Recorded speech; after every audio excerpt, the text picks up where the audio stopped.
एक व्यापारी जितना अमीर था उतना ही दान पुण्य करने वाला, बस सदैव यज्ञ पूजा आदि कराता रहता था। एक यज्ञ में उसने अपना सब कुछ दान कर दिया। अब उसके पास परिवार चलाने लायक भी पैसे नहीं बचे थे। व्यापारी की पत्नी ने सुझाव दिया कि पड़ोस के नगर में एक बड़े सेठ रहते हैं, वह दूसरों के पुण्य खरीदते हैं। आप उनके पास जाइए और अपने कुछ पुण्य बेचकर थोड़े पैसे ले आइए, जिससे फिर से काम धंधा शुरू हो सके। पुण्य बेचने की व्यापारी की बिल्कुल इच्छा नहीं थी, लेकिन पत्नी के दबाव और बच्चों की चिंता में वह पुण्य बेचने को तैयार हो गया। पत्नी ने रास्ते में खाने के लिए 4 रोटियां बनाकर दे दी।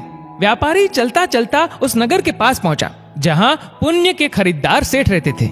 उसे भूख लगी थी। नगर में प्रवेश करने से पहले उसने सोचा भोजन कर लिया जाए। उसने जैसे ही रोटियां निकाली, एक कुतिया तुरंत ही अपने 3 बच्चों के साथ आ खड़ी हुई। कुतिया ने बच्चों को जंगल में जन्म दिया था। बारिश के दिन थे और बच्चे छोटे थे, इसलिए वह उन्हें छोड़कर नगर में नहीं जा सकती थी। व्यापारी को दया आ गई। उसने एक रोटी कुतिया को खाने के लिए दे दी। कुतिया पलक झपटते रोटी चट कर गई, लेकिन वह अब भी भूख से हाँफ रही थी। व्यापारी ने दूसरी रोटी, फिर तीसरी और ऐसे ही 4 रोटियां कुतिया को खिला दी। खुद केवल पानी पीकर सेठ के पास पहुंचा। व्यापारी ने सेठ से कहा कि वह अपना पुण्य बेचने आया है। सेठ व्यस्त था। उसने कहा कि शाम को आओ।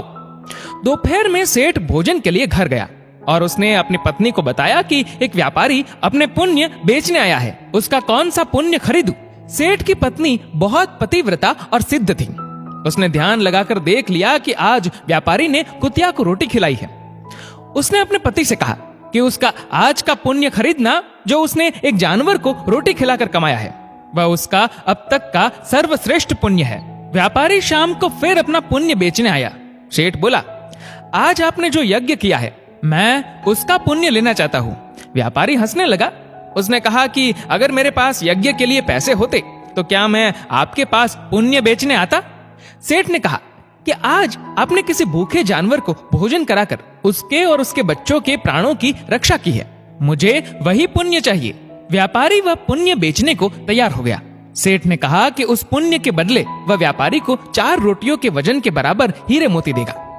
4 रोटियां बनाई गई और उसे तराजू के एक पलड़े में रखा गया। दूसरे पलड़े में सेठ ने एक पोटली में भरकर हीरे जवाहरात रखे। पलड़ा हिला तक नहीं। दूसरी पोटली मंगाई गई, फिर भी पलड़ा नहीं हिला। कई पोटलियों के रखने पर भी जब पलड़ा नहीं हिला तो व्यापारी ने कहा, सेठ जी, मैंने विचार बदल दिया है, मैं अब पुण्य नहीं बेचना चाहता। व्यापारी खाली हाथ अपने घर की ओर चल पड़ा। उसे डर हुआ कि कहीं घर में घुसते ही पत्नी के साथ कलह न शुरू हो जाए। जहां उसने कुतिया को रोटियां डाली थी, वहां से कुछ कंकड़ पत्थर उठाए और साथ में रखकर गांठ बांध ली। घर पहुंचने पर पत्नी ने पूछा कि पुण्य बेचकर कितने पैसे मिले। तो उसने थैली दिखाई और कहा, इसे भोजन के बाद रात को ही खोलेंगे। इसके बाद गांव में कुछ उधार मांगने चला गया। इधर उसकी पत्नी ने जब से थैली देखी थी, उसे सब्र नहीं हो रहा था। पति के जाते ही उसने थैली खोली। उसकी आंखें फटी की फटी रह गई। थैली हीरे जवाहरातों से भरी थी। व्यापारी घर लौटा तो उसकी पत्नी ने पूछा कि पुण्यों का इतना अच्छा मोल किसने दिया, इतने हीरे जवाहरात कहां से आए।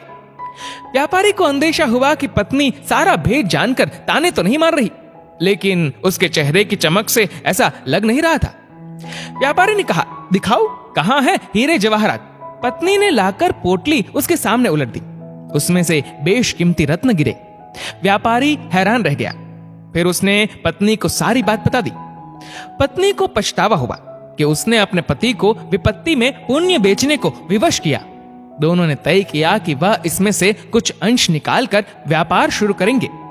व्यापार से प्राप्त धन को इसमें मिलाकर जन कल्याण में लगा देंगे। दोस्तों, विपत्ति काल में भी भगवान पर भरोसा रखकर सही राह पर चलना चाहिए। आपके कंकड़ पत्थर भी अनमोल रत्न हो सकते हैं। इस वीडियो को लेकर आपकी क्या राय है, नीचे कमेंट करके जरूर बताएगा। और अगर आपको वीडियो अच्छा लगा हो तो इस वीडियो को लाइक करेगा, शेयर करिएगा ज्यादा से ज्यादा लोगों तक। और ऐसे ही और भी इंस्पिरेशनल वीडियोस के लिए सब्सक्राइब करें हमारे यूट्यूब चैनल को और फेसबुक पर फॉलो करें हमारे पेज को। धन्यवाद।